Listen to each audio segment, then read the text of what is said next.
Cricketing world में सबसे controversial debate है मैनकेडिंग की। कुछ लोग इसके फेवर में बात करते हैं और कुछ नहीं। रिसेंटली मैनकेड इंसिडेंट्स पहले से बहुत कॉमन हो गए हैं और हर इंसिडेंट के साथ एक डिबेट शुरू हो जाती है मॉरल वर्सेस क्रिकेट लॉज की। सो आज इसको once and for all settle करते हैं। मैनकेडिंग आखिर है क्या? When a bowler runs out a batsman on a non striker end before bowling a ball. सीधी भाषा में, अगर आप नॉन स्ट्राइकर एंड पर हो, बॉलर के बॉल करने से पहले आप क्रीज छोड़ दो और बॉलर बेल्स उड़ा दे तो उस रनआउट को मैनकेड कहते हैं। आपको याद होगा जॉस बटलर वर्सेस अश्विन और Charlie dean versus Deepti Sharma. And yes, ये कंप्लीटली क्रिकेट लॉस के अंदर है। बट फिर क्यों ऐसे डिसमिसल को एज अ डिसरिस्पेक्ट ट्रीट किया जाता है? और डिबेट के दोनों आर्गुमेंट आखिर हैं क्या? लेकिन उससे पहले जानते हैं कि आखिर ये सब शुरू कहां से हुआ। इसकी शुरुआत हुई थी जब भुवन और उसकी टीम अंग्रेजों के अगेंस्ट क्रिकेट खेल रहे थे। बात है सन 1835 की, जहां English first class cricket player Thomas Barker ने non striker player George Besant को पहली बार इस टाइप के डिसमिसल से आउट किया था। नॉन स्ट्राइकर एंड पर आउट करना उनका एक पावर मूव था, क्योंकि 1835 से 1843 के बीच जो पहले 5 रिकॉर्डेड इंस्टेंसेस हुए हैं मैनकेड को लेकर, वो सब बार्कर ने किए हैं और आज तक किसी और प्लेयर ने इनसे ज्यादा बार मैनकेड नहीं किया है। बट इस फॉर्म ऑफ डिसमिसल को मैनकेड क्यों कहते हैं, फिर बार्कर क्यों नहीं? उसका रीजन है ये, दिस इज विन्नू मनकड एंड ये पहले बॉलर थे जिन्होंने एक इंटरनेशनल मैच में नॉन स्ट्राइकर को रन आउट करा था। बात है 1947 की, जब इंडिया सिडनी में ऑस्ट्रेलिया के अगेंस्ट खेल रही थी। आर्थर मॉरिस स्ट्राइक पर थे और नॉन स्ट्राइकर एंड पर थे बिल ब्राउन। विन्नू ने रनअप के दौरान एक पॉज लिया और नॉन स्ट्राइकर एंड की विकेट उखाड़ दी, जहां ब्राउन भाई साहब क्रीज से काफी दूर थे। हालांकि इस तरह का डिसमिसल फर्स्ट क्लास क्रिकेट में ऑलरेडी 18 बार हो चुका था, लेकिन विन्नू इंसिडेंट को लेकर ऑस्ट्रेलियन मीडिया में तहलका मच गया। एज अ रिजल्ट विन्नू को मीडिया और ऑस्ट्रेलियन फैंस की तरफ से काफी हेट मिली एंड ये रिएक्शन इतना स्ट्रॉन्ग था कि तब से इस टाइप के रनआउट को मैनकेडिंग कहते हैं। इवन दो बार्कर ने ये पहले किया था, दैट टू 5 टाइम्स, लेकिन इंटरनेशनल हेट के चलते ये डिसमिसल विन्नू मनकड से एसोसिएटेड रहा। और एक मजे की बात यह है कि on the same tour during a first class match Vinoo Mankad ने पहले भी बिल ब्राउन को सेम ही तरीके से आउट किया था। मतलब बंदा अपनी गलतियों से भी नहीं सीखता। Unfortunately to this day non striker को रन आउट करना और मैनकेडिंग काफी सवाल उठाता है। अभी तक मेंस इंटरनेशनल क्रिकेट में मैनकेडिंग 10 बार हुई है, 12 अगर आप फ्रेंचाइज क्रिकेट लाइक आईपीएल को भी इंक्लूड करते हो तो। एंड वहीं 12 इंस्टेंसेस ऐसे हैं जहां मैनकेडिंग नहीं हुई। इन 12 में से 9 तो सिर्फ वार्निंग्स थी, जैसे 2012 टी20 वर्ल्ड कप में क्रिस गेल ने इयन मॉर्गन को दी थी। एंड बाकी के 3 इंस्टेंसेस में टीम्स बैकलैश को लेकर इतना डरे हुए थे कि उनके कैप्टन ने अपील ही विड्रॉ कर ली, जैसे सहवाग ने किया था जब अश्विन मैनकेडेड थिरमने। बॉलर्स हेट को लेकर इतना वरीड हैं कि मैनकेडिंग करने से पहले वो रनर को एक वार्निंग देते हैं। इसका प्राइम एग्जांपल है 2014 में खेला गया श्रीलंका वर्सेस इंग्लैंड का मैच, जब सेनानायक ने जॉस बटलर को मैनकेड करने से पहले 2 वार्निंग्स दी थी, लेकिन फिर भी सोशल मीडिया पर उनको इतना हेट मिला। अगर ये क्रिकेट लॉस के अकॉर्डिंग लीगल है, फिर क्यों सोशल मीडिया पर इसको लेकर इतनी डिबेट शुरू हो जाती है? पहली बात तो बॉलर्स को वार्निंग देने की नीड ही नहीं होनी चाहिए।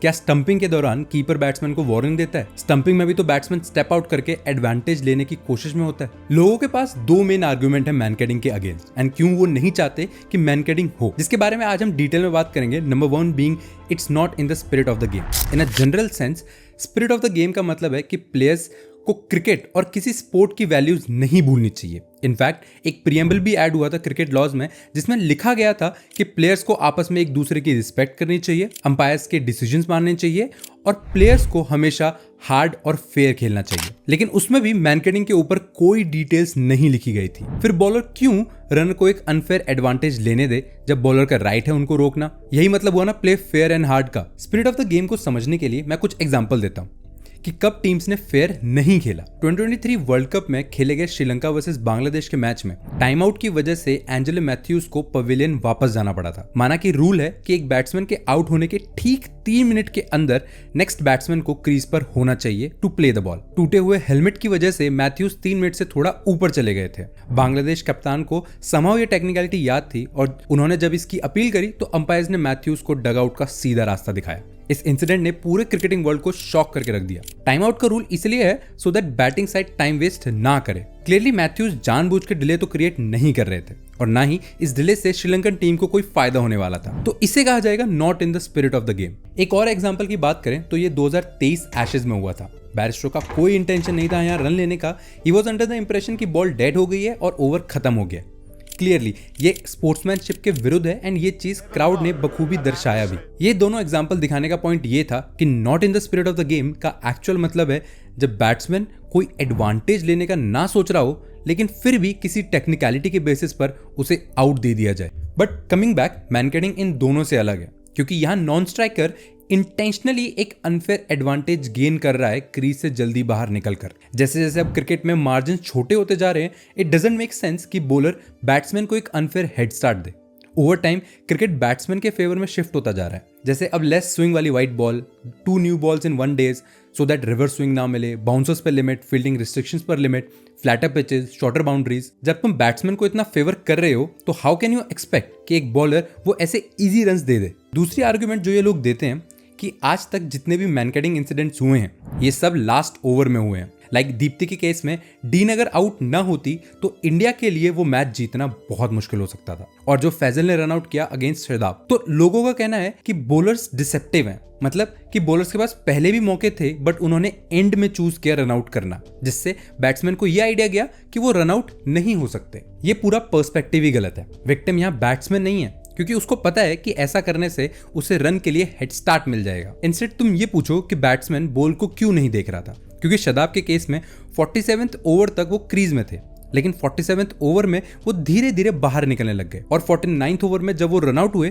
तो वो क्रीज से कोसों दूर थे। शदाब इंटेंशनली ये गैम्बल ले रहे थे, तो ये कैसे अलग है जब स्टंपिंग के लिए बैट्समैन गैम्बल लेता है आगे निकलने का। मैं ये नहीं कह रहा कि ऐसे निकलना गलत है, आई एम जस्ट सेइंग अगर शदाब रेडी हैं रिस्क लेने के लिए तो कॉन्सिक्वेंसेस फेस करने के लिए भी उन्हें रेडी होना पड़ेगा। एंड आई थिंक वो रेडी थे भी, क्योंकि आउट होने के बाद उन्होंने इस पर कोई कमेंट नहीं किया जो होना चाहिए। हमने दोनों आर्गुमेंट देखी जो मैनकेडिंग के अगेंस्ट है, लेकिन क्रिकेटिंग वर्ल्ड में कई ऐसे मैनकेडिंग इंस्टेंसेस हुए हैं जहां दोनों टीम्स ने नॉन स्ट्राइकर एंड का पूरा फायदा उठाया। फॉर एग्जांपल 2022 के T20 वर्ल्ड कप में इंडिया वर्सेस पाकिस्तान वाला मैच काफी क्लोज था एंड दोनों ही टीम्स के प्लेयर नॉन स्ट्राइकर एंड को अब्यूज कर रहे थे। Indian players non striker and पर क्रीज के बाहर थे for about 20% of the time, वहीं पाकिस्तान के लिए ये नंबर डबल था। ये देख के तो मैं क्लियरली कहता हूं कि बॉलर्स मैनकेडिंग ढंग से यूज कर ही नहीं रहे। खैर, मैनकेडिंग पे साइड चूज करने से पहले हमको ये देखना चाहिए कि ऐसे क्रीज से बाहर निकलने से कोई सब्सटैंशियल इफेक्ट पड़ता भी है। ये जानने के लिए अश्विन को देखते हैं। हम सबको पता है मॉडर्न एरा में अश्विन मैनकेडिंग यूज करने से नहीं डरते, सो मच सो वो 3 बार ऐसे इंसिडेंट में इन्वॉल्व रहे हैं। पहली बार T20 वर्ल्ड कप में एंड 2 बार IPL में। सो इट्स वेल नोन कि अश्विन जब बॉल करे तो नॉन स्ट्राइकर को क्रीज में खड़ा होना पड़ेगा। इस चीज को ध्यान में रखना। और अब नजर डालते हैं 2022 T20 वर्ल्ड कप में खेले गए इंडिया वर्सेस बांग्लादेश के मैच में। लतिन दास ने बांग्लादेश की चेज में पूरा मोर्चा संभाला हुआ था। इंडिया के हाथ से वो मैच फिसलने ही वाला था कि KL राहुल ने दास को रनआउट कर दिया जब वो दूसरा रन चुरा रहे थे। बट किसी ने पॉइंट आउट किया कि इस रनआउट का मेन रीजन है अश्विन। इफ यू नोटिस, जब शामी बॉल कर रहे थे तो लतिन धीरे धीरे क्रीज से निकल रहे थे एंड जैसे ही अश्विन बॉल करने आए ही मेड श्योर कि वो क्रीज में खड़े रहे, जिसकी वजह से उन्हें वो हेड स्टार्ट नहीं मिला and that made all the difference. ये एक तरह से आप समझ सकते हो कि अगर ऑपोजिशन का नॉन स्ट्राइकर क्रीज में है तो रन्स इजीली लीक नहीं होंगे। मैनकेडिंग क्रिकेट को और इंटरेस्टिंग बनाता है as it highlights the beauty of a live sport कि किसी को कोई आइडिया नहीं कब क्या हो जाए एंड कब एक छोटी सी गलती एक हिस्टोरिक मोमेंट बन जाए।